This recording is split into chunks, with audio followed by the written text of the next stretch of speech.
महाराष्ट्र के गृह राज्य मंत्री योगेश कदम जी हमारे साथ हैं, उनसे हम बात करेंगे। सर, भीड़ की घटना हमने देखी, हर किसी ने इसका विरोध भी किया। जांच फास्ट मतलब गति से की जा रही है, अच्छी खासी गति।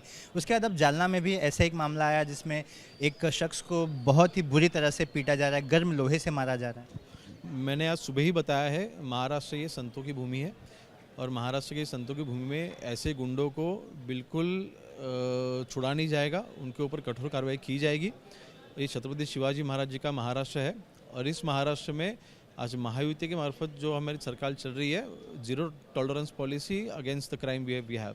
सर, ऐसा एक दो मामला नहीं है, और भी राज्य से एक तस्वीर आई थी जिसमें बैट से बुरी तरह से एक किसान की पिटाई की जा रही थी। आपके संज्ञान में ही बातें आई होंगी। तो इस तरह के जो क्राइम के पीछे लोग हैं, किस तरह की हम कार्रवाई करने की तैयारी में हैं? देखिए, सी firstly as human also this is very disturbing, the way the cases are coming up, जैसे ये केसेस सामने आ रहे हैं तो ये बहुत डिस्टर्बिंग है और मेरे ख्याल से ये कर्ब करने के लिए थोड़ा कानून का डर होना ज़रूरी है।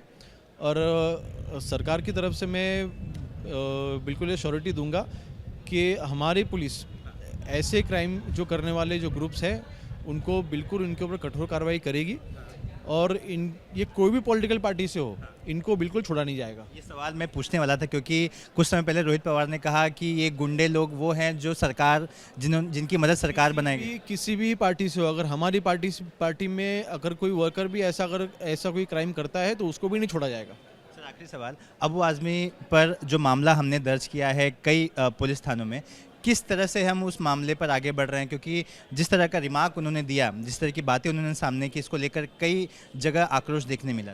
ये ऐसे आदमी को महाराष्ट्र में रहने का ये अधिकार नहीं है।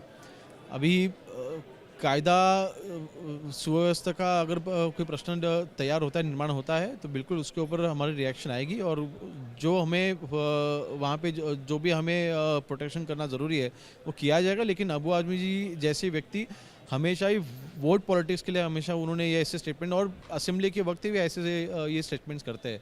तो मेरे ख्याल से सिर्फ वोट पॉलिटिक्स छोड़ के उन्होंने महाराष्ट्र के बारे में उन्होंने सोचना चाहिए। क्या असली मुद्दों से भटकाने की कोशिश है? क्योंकि आपने कहा असेंबली के समय ऐसे मुद्दों को लेकर आया जाता है। नहीं, अबू आज़मी जी ने पहली बार किया नहीं है, सिर्फ उनकी वोट बैंक संभालने के लिए। और मेरे ख्याल से आगे जो मुंबई कॉर्पोरेशन के इलेक्शन जा रहे हैं उनको सामने देख के जानबूझ के उनकी वोट बैंक संभालने के लिए उन्होंने स्टेटमेंट किया है। धन्यवाद। नंबर प्लेट को लेकर जो एबीपी ने एक्सपोजे किया था कि नंबर प्लेट्स को लेकर दलाल हैं। आई थिंक ट्रांसपोर्ट मिनिस्टर वो ज़्यादा बता पाएंगे इस बारे में। Thank you. Camera Dharmendra Pandey के साथ सूरज ओझा, एबीपी न्यूज़, मुंबई।